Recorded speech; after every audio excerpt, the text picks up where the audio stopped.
Hello दोस्तों, आपका स्वागत है हमारे YouTube channel Agri by Narvik classes की ऑनलाइन प्लेटफॉर्म पे। दोस्तों, आज हम बात करेंगे कि एग्रीकल्चर सुपरवाइजर की हम क्लासेज चल रही हैं। अगली क्लासों के बारे में हम चर्चा करेंगे। अगली क्लास है हमारे पशुओं की सामान्य शब्दावली के बारे में हम आपके साथ चर्चा करेंगे विस्तार से। पीडीएफ के रूप में नोट्स हैं हमारे पास और पीपीटी के रूप में हम आपको पढ़ा रहे हैं और जल्द ही आपके सामने लाइव हूबहूब आपके सामने आएंगे और बेहतर क्वालिटी, क्वांटिटी और फैसिलिटी के साथ आप को क्लास उपलब्ध करा रहे हैं हम।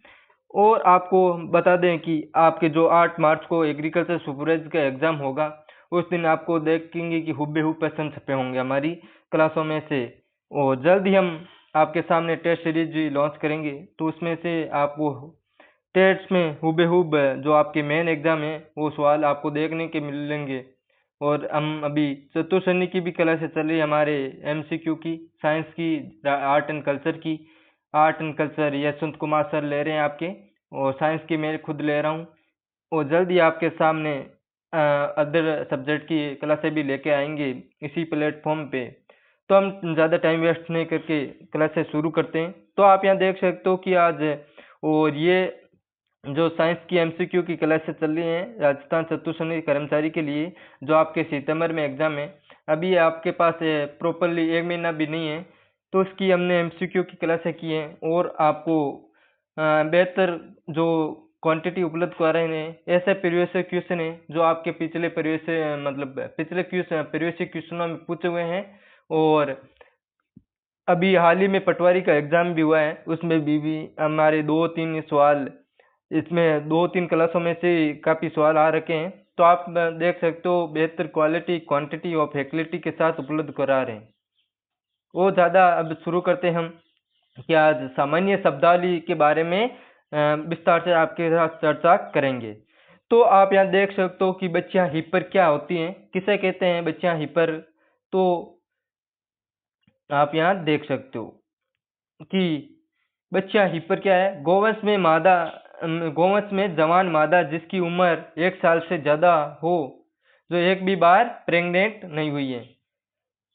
बच्चा हिपर गोवंश में जवान मादा जिसकी उम्र 1 साल से ज्यादा, जो एक भी बार प्रेग्नेंट नहीं हुई है, उसे क्या बोलते हैं? हिपर बोलते हैं, या बच्चा बोल दो। जैसे आप यहाँ देख सकते हो कि फीमेल काफ, कोई आगे चल के जो जवान होती है नवजात को क्या बोलते हैं? फीमेल काफ। और जो बच्चा जो जवान होती है उसे हिपर बोलते हैं। और जो गाय को क्या बोलते हैं? वयस्क गाय बोलते हैं। ठीक है, कऊ। आगे बात करेंगे कि बुल या सांड है, या सोड नहीं है, सांड ओएच बेल किसे बोलते हैं? गोवंश में वयस्क नर जिसकी प्रजनन क्षमता सामान्य से ज्यादा है, उसे भी क्या बोलते हैं? बेल या सांड या ओएच। ठीक है। और बफेलो बुल किसे बोलते हैं? भैंसा किसे बोलते हैं? भैंस में वयस्क नर जिसकी प्रजनन क्षमता सामान्य, उसे बफेलो बुल बोलते हैं। और जिसकी गोवंश में वयस्क नर जिसकी प्रजनन क्षमता सामान्य, उसे बेल बोलते हैं या बुल बोलते हैं, या बी यू है। ठीक है, आगे बात करेंगे आपके। तो अगला है आपके बुल या विद्याकरण, या किसे कास्ट्रेशन किसे कहते हैं? तो कास्ट्रेशन करने के बाद बोझा ढोने के काम में लेते हैं उसे बुल बोलते हैं। मांस के लिए काम में लेते हैं उसे स्टीर बोलते हैं। जैसे बुल का कास्ट्रेशन कर दिया हमने, उसके बाद में हम जैसे बाहर ढोने में काम में लेते हैं उसे तो बुल बोलते हैं, और मांस के पर्पज से यूज लेते हैं उसे स्टीर बोलते हैं। अगले क्वेश्चन की बात करें तो आप अपनी स्क्रीन पे देख सकते हो, और मैं आशा करता हूं कि आपने ये साथ साथ आपके नोट्स बनाते होंगे और रिवीजन भी करते होंगे। और अब आपको एनिमल हस्बेंड्री की भी एमसीक्यू की क्लासें लेके आ रहे हैं आपके सामने जल्दी। आपके जो 2-4 क्लासें और हो जाए, उसके बाद में एमसीक्यू की क्लासें स्टार्ट करेंगे प्रॉपरली। और आगे बात करें कि जो बड़ी जो कास्ट मतलब है कास्टेशन कैसे करते हैं, तो उसकी प्रक्रिया को समझाए गए हम हमारे द्वारा कि क्या है। तो बड़ी जो कास्टेशन कास्टर के द्वारा जो स्पर्मेटिक कोड है को नष्ट करते हैं। तो नष्ट करने के बाद में टेस्टिस आर्टरी जो है वो नष्ट हो जाएगी। टेस्ट ट्यूब आर्टरी नष्ट होगी तो ब्लड सप्लाई बंद हो जाएगा। ब्लड सप्लाई बंद होगा तो टेस्ट ट्यूब की सभी कोशिकाओं की मृत्यु हो जाएगी। तो सभी कोशिकाओं की मृत्यु हो जाएगी टेस्टिस में, तो स्पर्म बनना बंद हो जाएगा और टेस्टोस्टेरोन हार्मोन है वो बनना भी बंद हो जाएगा। तो टेस्टोस्टेरोन हार्मोन बनना बंद होगा तो उग्र व्यवहार जानवर है वो शांत हो जाएगा। उग्र जैसे लड़ाकू बैल होते हैं, जो बैल तो उग्र होते हैं जैसे, तो वो शांत हो जाएंगे और बोझ ढोने के लिए काम में ले सकते हैं, उसे बुल्क बोलते हैं। और जैसे टेस्टोस्टेरोन का बनना बंद होगा तो शरीर का वजन तेजी से बढ़ेगा। तेजी से वजन बढ़ेगा तो इसके लिए हम मांस के लिए भी उपयोग में लेते हैं, जिसे क्या बोलते हैं, स्टीर बोलते हैं। आगे बात करें तो आप अपनी स्क्रीन पे देख सकते हो कि अगला हमारी स्लाइड है। तो आप इसमें देख सकते हो कि टीजर बुल किसे बोलते हैं। ठीक है, टीजर बुल और कास्ट्रेशन बुल में अंतर है। टीजर बुल क्या होता है, तो टीजर बुल आप यहाँ देख सकते हो कि वेसोटोमी नसबंदी किया हुआ नर, जिसमें शुक्राणु वाहिनियां या वेसोडेस्टिनेशन को दो सिरों में बांध देते हैं और बांध के बीच में से काट देते हैं, तो वहाँ स्पर्म तो बनेगा लेकिन टेस्टोस्टेरोन भी बनेगा, लेकिन स्खलन के समय वीर्य स्पर्म में नहीं होता है। ये गाय में को प्रेग्नेंट नहीं करते हैं। और उपयोग क्या होता है, गायों में हीट का पता लगाने के लिए इसका उपयोग किया जाता है टीजर बुल का।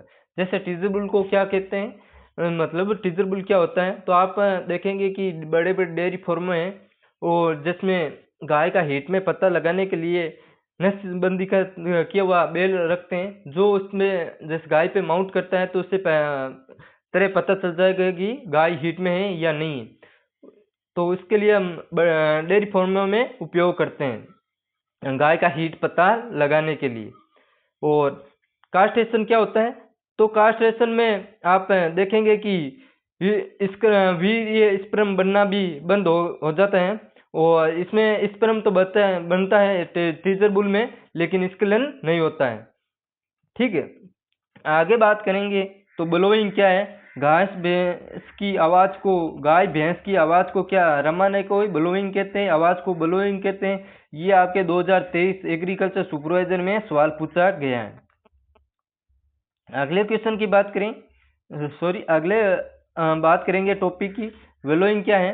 तो वेलोइंग है जानवरों के कपानी या कीचड़ में तैरना ही या लेटना ही वेलोइंग कहलाता है। और रमाना ब्लोइंग और लेटना क्या कहलाता है, वेलोइंग। इसे क्यों करते हैं, मतलब क्यों तैरती हैं भैंसे जो तालाब में, तो इससे मतलब तापमान नियंत्रण होता है और बाह्य जीवों का भी नियंत्रण होता है, थर्मो रेगुलेशन।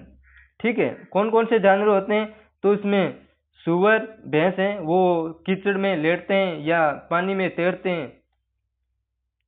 अगले क्वेश्चन की मतलब अगले स्लाइड की बात करेंगे तो अपने सामने है स्पाइड क्या होता है।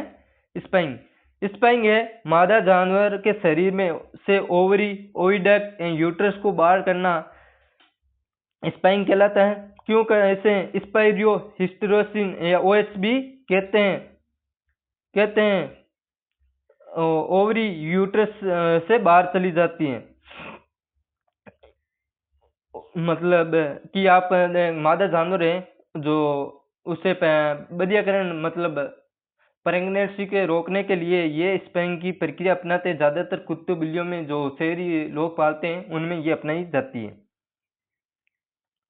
ठीक है, अगले क्वेश्चन की बात करें, मतलब अगली स्लाइड की बात करेंगे आपके सामने, तो आप यहाँ देखेंगे कि ग्रूमिंग क्या है। ग्रूमिंग है मतलब खुरेरा मतलब आप देखेंगे ये जानवर दीवार से सटकर वो अपने शरीर को घसता है तो उसे ग्रूमिंग बोलते हैं। या हम ब्रश लेके भी जानवर की सफाई कर सकते हैं, उसे भी खुरेरा या ग्रूमिंग बोलते हैं। जानवर की त्वचा एवं बालों को अच्छे से साफ सफाई करना एवं स्नान कराना ग्रूमिंग कहलाता है। उपयोग क्या है, उपकरण कौन कौन से होते हैं, डंडी ब्रश है, कैरी कॉम्ब है, बॉडी ब्रश है। इसके फायदे क्या होते हैं, तो इनके फायदों की बात करें तो त्वचा में से गंदगी को हटाना, कमजोर बाल हट जाएंगे, बाह्य परजीवी का नियंत्रण होगा। त्वचा में ब्लड सर्कुलेशन बढ़ेगा, तो ब्लड सर्कुलेशन बढ़ेगा तो त्वचा की चमक बढ़ेगी, त्वचा की चमक बढ़ेगी और ब्लड सर्कुलेशन ज़्यादा बढ़ेगा तो मिल्क प्रोडक्शन भी बढ़ेगा, क्योंकि अडर में बार बार जितना दूध प्रवाहित होगा उसका आपको मिल्क प्रोडक्शन ज़्यादा मिलेगा, क्योंकि 500 ml ब्लड सप्लाई अडर से गुजरता है तो 1 ml दूध आपको प्राप्त होता है। 500 ml ब्लड सप्लाई होता है तो 1 ml आपको मिल्क मिलता है। ठीक है, अगले क्वेश्चन मतलब स्लाइड की बात करें तो आप यहाँ देख सकते हो कि क्रीड क्रेड या रेंट क्या होता है। क्रीड क्रेड रेंट क्या होता है? सुअर में प्रसव के समय पैदा होने वाला अंतिम बच्चा उसे क्रेड या रेंट बोलते हैं। जो ये बच्चा सबसे कमजोर होता है, जो सुअर में प्रसव की प्रक्रिया होती है उस समय सुअर में देखेंगे कि 10-12 बच्चे साथ में पैदा होते हैं, तो सबसे लास्ट में जो बच्चा पैदा होता है वो बहुत कमजोर होता है, क्योंकि उसे प्रॉपर्ली न्यूट्रिशन नहीं मिलता है, तो इसलिए वह कमजोर होता है, उसे क्रड या रेंट बोलते हैं। ट्रमिंग क्या होते हैं? तो ट्रिमिंग खुर को काटना ट्रिमिंग कहलाता है। और इतनी बात करेंगे।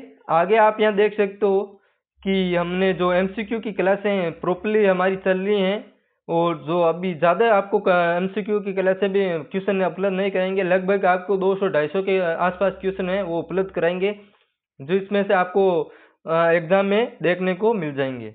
और प्रॉपर्ली हमारी एग्रीकल्चर सुपरवाइजर की तो क्लासें चल रही हैं, और आर्ट एंड कल्चर की यशवंत कुमार सर आपके ले रहे हैं, तो आप एग्रीकल्चर सुपरवाइजर और चतुर्थ श्रेणी के लिए इम्पोर्टेंट है क्लासें, तो आप ले लें और आपको एग्जाम में बेहतर फायदा मिलेगा। ठीक है दोस्तों, जय हिंद जय भारत।